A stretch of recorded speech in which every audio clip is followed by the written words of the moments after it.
सो ये गाइस, आप सभी का स्वागत है आज के नए वीडियो के अंदर। सो अपन इंजीनियरिंग ग्राफिक्स का पेपर पैटर्न के बारे में बात करेंगे, उसके वेटेज के बारे में बात करेंगे एंड हम ये बताएंगे कि कौन सा टॉपिक हमें करना चाहिए और कौन सा टॉपिक नहीं करना चाहिए।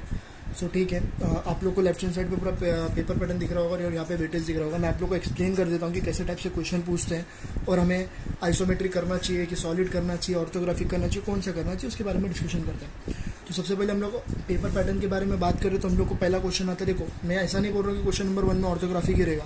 क्वेश्चन नंबर 1 क्वेश्चन नंबर 3 में जा सकता है, क्वेश्चन नंबर 4 क्वेश्चन नंबर 1 में आ सकता है। तो ये सब इधर उधर चेंजेस होंगे, बट यही पैटर्न से क्वेश्चन पेपर बनेगा। तो सबसे पहले जो क्वेश्चन है वो ऑर्थोग्राफिक प्रोजेक्शन आता है। 3 व्यूज का आता है, 15 मार्क्स का, जिसके अंदर सेक्शनल आता है, टॉप व्यू आता है, फिर यार राइट हैंड साइड पूछता है तो लेफ्ट हैंड साइड पूछता है, फिर उसके बाद एक डायमेंशन देना पड़ता है, उसके भी मार्क्स रहते हैं। ठीक है, तो ये ऑर्थोग्राफिक प्रोजेक्शन आता है, सेक्शनल वाला क्वेश्चन आता है, इतना याद रखना, 15 मार्क्स के लिए क्वेश्चन आता है। उसके बाद बात करेंगे हम लोग प्रोजेक्शन ऑफ सॉलिड। 2 स्टेज के क्वेश्चन आते हैं 6 मार्क्स के लिए, जिसके अंदर हम लोग को प्रिज्म, पिरामिड, सिलेंडर या कोन, मोस्ट ऑफ दी प्रिज्म का क्वेश्चन पूछते हैं, बट प्रिज्म या सिलेंडर के ऊपर ही क्वेश्चन पूछते हैं, बट उसके अंदर कुछ भी हो सकता है, पेंटागोनल हो सकता है, स्क्वायर हो सकता है, कुछ भी हो सकता है। और बात करें आइसोमेट्रिक प्रोजेक्शन विद कर्व पूछता है 9 मार्क्स में, ये अपना क्वेश्चन नंबर 1 और क्वेश्चन नंबर 2 है।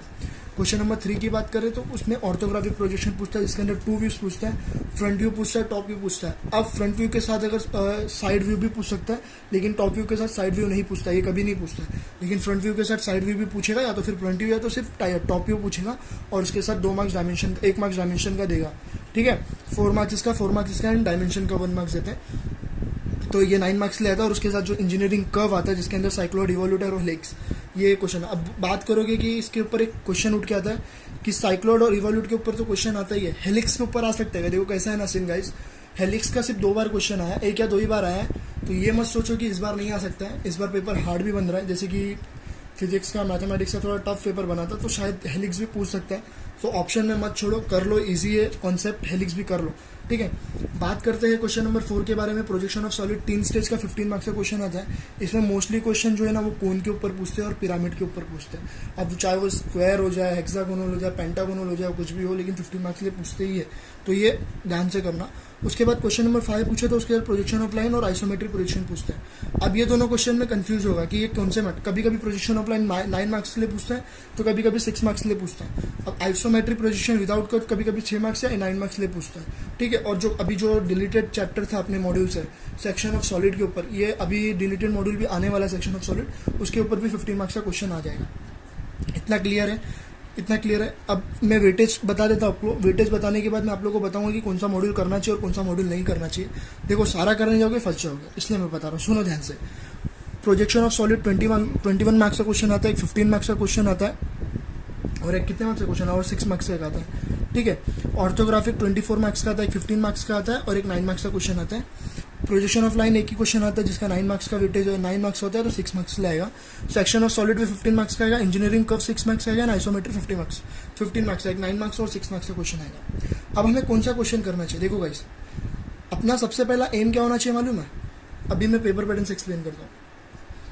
अगर हम लोग ऑर्थोग्राफिक कर रहे हैं ना, अगर हम लोग ऑर्थोग्राफिक कर रहे हैं तो हमको 3 चीज़ करना पड़ेगा। सॉलिड करना है, ऑर्थोग्राफिक करना है, एंड इंजीनियरिंग कर्व्स करना है। अगर हम लोग ऑर्थो कर रहे हैं तो ऑर्थो के साथ सॉलिड और कर्व्स करना पड़ेगा। इतना क्लियर है, इतना क्लियर है। मान लो हम लोग अगर ऑर्थोग्राफिक नहीं कर रहे, लेकिन एक चीज़ आपको करना ही पड़ेगा, जो है वो सॉलिड। ये एक ऐसा मॉड्यूल है जो आप लोग को पास करा सकता है, तो सॉलिड को हमें छोड़ना नहीं है। अब मैं बात डिफरेंस किस में कर रहा हूँ मालूम है? ऑर्थोग्राफिक में और आइसोमेट्रिक, दोनों में से कौन सा करना चाहिए। देखो, वेटेज तो सबसे ज़्यादा इसका, ये तो करना ही चाहिए, ये तो इजी भी होता है, आइसोमेट्रिक थोड़ा टफ होता है। ठीक है, अगर ऑर्थो कर रहे हो तो आप लोग को ये दोनों करना पड़ेगा। इतना क्लियर है। अब मान लो अगर आप लोग आइसोमेट्रिक कर रहे हो, तो उसके साथ क्या करना पड़ेगा? सॉलिड, आइसो और लाइन करना पड़ेगा। ये 3 टॉपिक करना पड़ेगा। क्यों? ध्यान से सुनो। ऑर्थोग्राफिक आप कर रहे हो, ठीक है, ये एक ऑर्थोग्राफिक का यहाँ पे आपको 15 मार्क्स का क्वेश्चन है। ठीक है, उसके साथ मैंने क्या बोला? सॉलिड का करने बोला, यहाँ पे 6 मार्क्स का आएगा, ये क्वेश्चन नंबर 2। और उसके बाद क्वेश्चन नंबर 3 किधर गया? ये एक ऑर्थोग्राफिक 9 मार्क्स का हो गया, और यहाँ पे कर्व 6 मार्क्स का हो गया। ठीक है, ऐसा क्वेश्चन है। ओके, तो थोड़ा कैमरा हिल गया था। ठीक है, हम लोग ने कहाँ तक पूछे? क्वेश्चन नंबर 3 तक पूछे। फिर क्वेश्चन नंबर 4 अटेम्प्ट कर लो, ये सेक्शन ऑफ सॉलिड, ये प्रोजेक्शन ऑफ सॉलिड का 15 मार्क्स का। देखो क्वेश्चन नंबर 1 से लेके क्वेश्चन नंबर 6 तक कोई भी 4 क्वेश्चन अटेम्प्ट करना है, तो हमारे 4 क्वेश्चन हो गए ना। ऑर्थोग्राफिक कर लिया, सॉलिड का इसमें कर लिया, ऑर्थोग्राफिक प्रोजेक्शन का कर लिया, फिर कर्व कर लिया, फिर ये प्रोजेक्शन ऑफ सॉलिड कर लिया।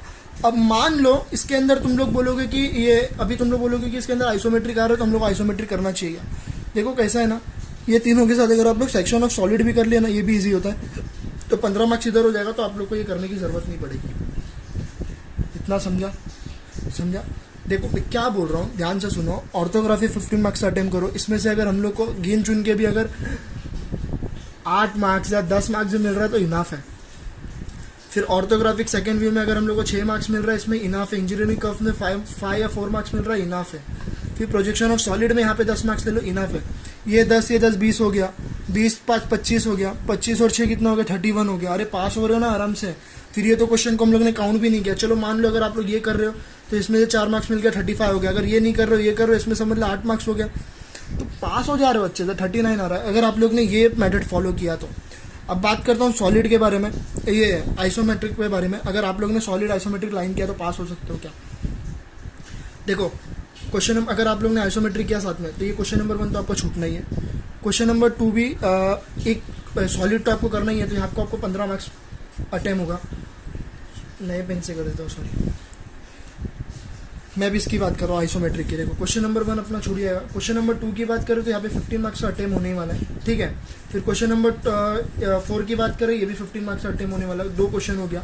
अब क्वेश्चन नंबर 5 की बात करें, प्रोजेक्शन ऑफ लाइन और इंजीनियरिंग कर्व्स, 15 मार्क्स इधर हो गया, सॉलिड भी 15 मार्क्स हो गया। तो आपको ना करना तो है, देखो आइसोमेट्रिक करना है, ऑर्थोग्राफिक वो तो करना ही है, दोनों में से ऑप्शन में आप लोगों को कोई एक चूज करना है। लेकिन उसके साथ आपको सॉलिड और प्रोजेक्शन ऑफ ये क्या बोलते हैं, सेक्शन ऑफ सॉलिड, ये दोनों चैप्टर तो सबसे पहले आप लोगों को करना ही है पास होने के लिए। क्योंकि अगर आप दोनों ने ये दोनों चैप्टर नहीं किया ना, तो याद रखना फेल हो जाओगे। अगर आप लोग सिर्फ ऑर्थोग्राफिक प्रोजेक्शन के बारे में सोच के जा रहे हो, भाई 24 मार्क्स का वेटेज है तो मैं पास हो जाऊंगा क्या? अरे बेवकूफ़, उसमें मार्क्स कट जाता है भाई। तुम बोलोगे ऑर्थोग्राफिक कर लूंगा, कर्व कर लूंगा या लाइन कर लूंगा, पास हो जाऊंगा। देखो इतना रिस्क मत लो।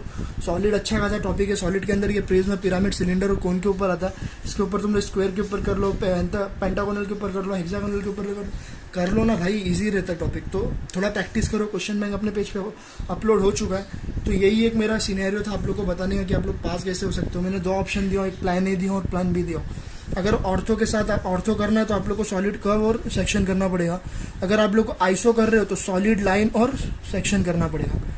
बस यही बोल रहा हूँ मैं। ये दोनों में से कोई एक चीज़ फॉलो करो, आराम से पास हो जाओगे। लास्ट टाइम भी मैंने बच्चों को यही बताया था और मोस्ट ऑफ द स्टूडेंट पास हुए थे। इस बार भी मेरा यही पेपर पैटर्न है, ऐसे फॉलो करो, पास हो जाओगे। मत करने जाओ सब करने जाओगे पागल हो जाओगे। गिन के 3-4 दिन बच्चा अच्छे से प्रैक्टिस करो, जम के प्रैक्टिस करो, कोशिश करो ज़्यादा से ज़्यादा स्कोर करने की। और क्या ही बोल सकता हूँ, बस यही मेरा एक प्लान था कि आप लोग को पास करने का। अगर आप लोग को इससे भी अच्छे प्लान्स लग रहे हैं कि पास होने के, तो आप लोग वो फॉलो करो। बट मेरा यही प्लान है। एक और बार जिसको नहीं समझा रहेगा मैं वापस से एक्सप्लेन कर देता हूँ। अपने पास 2 ऑप्शन है, ये ऑर्थोग्राफी के आइसोमेट्रिक। देखो ऑर्थोग्राफिक है, ये आइसो है। ये दोनों के साथ हमें सॉलिड तो देखने मिलेगा, ये दोनों के साथ हमें सॉलिड तो करना है।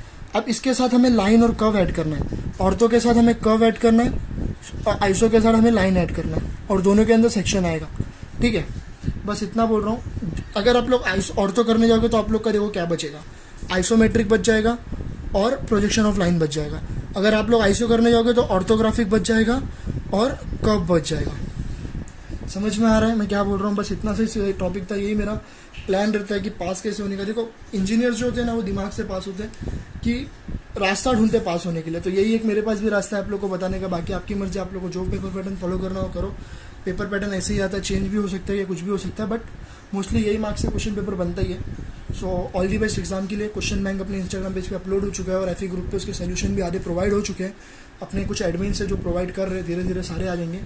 और कुछ बच्चे बोल रहे हैं कि सीपी पढ़ूँ क्या। देखो कैसा है ना गाइस, इंजीनियरिंग ग्राफिक्स ऐसा सब्जेक्ट है ना, अगर इसमें केटी लग गया ना तो गोल्डन तक भी नहीं निकलता। तो इसलिए कोशिश करो रेगुलर में निकालने। सीपी एक ऐसा सब्जेक्ट है ना, उसके अंदर थियोरी भी आता है क्वेश्चन और प्रोग्रामिंग भी आता है। अभी तुम लोग बोलोगे कि बहुत लोग होशियार रहते हैं प्रोग्रामिंग में, उनको थियोरी नहीं समझता, बहुत लोग को थियोरी समझता, उन लोग को प्रोग्रामिंग नहीं समझता। अगर आप लोग को थियोरी समझा तो प्रोग्रामिंग इजी है, प्रोग्रामिंग समझा तो उसको थियोरी में भी कन्वर्ट कर सकते हो तुम लोग। तो देखो तुम लोग बोलोगे एक ही दिन बचा है, अरे ठीक है। सीपी का क्वेश्चन बैंक मैं अपलोड भी कर दूंगा, लेकिन तुम लोग ईजी छोड़ दोगे उसके चक्कर में, और मैं नहीं चाहता हूँ कि ईजी में बच्चों को केटी लगे और ये केटी गोल्डन लग जाए फिर ड्रॉप लगे। ठीक है, बस यही सिनेरियो। मैं सीपी का क्वेश्चन बैंक भी आज नहीं तो कल में अपलोड कर दूंगा, बाकी आपकी मर्जी, आपको जैसा पढ़ना। और ये पेपर पैटर्न था ओवरऑल। तो ऑल दी बेस्ट एग्जाम के लिए, मिलते हैं अगले नए वीडियो के लिए। Thank you.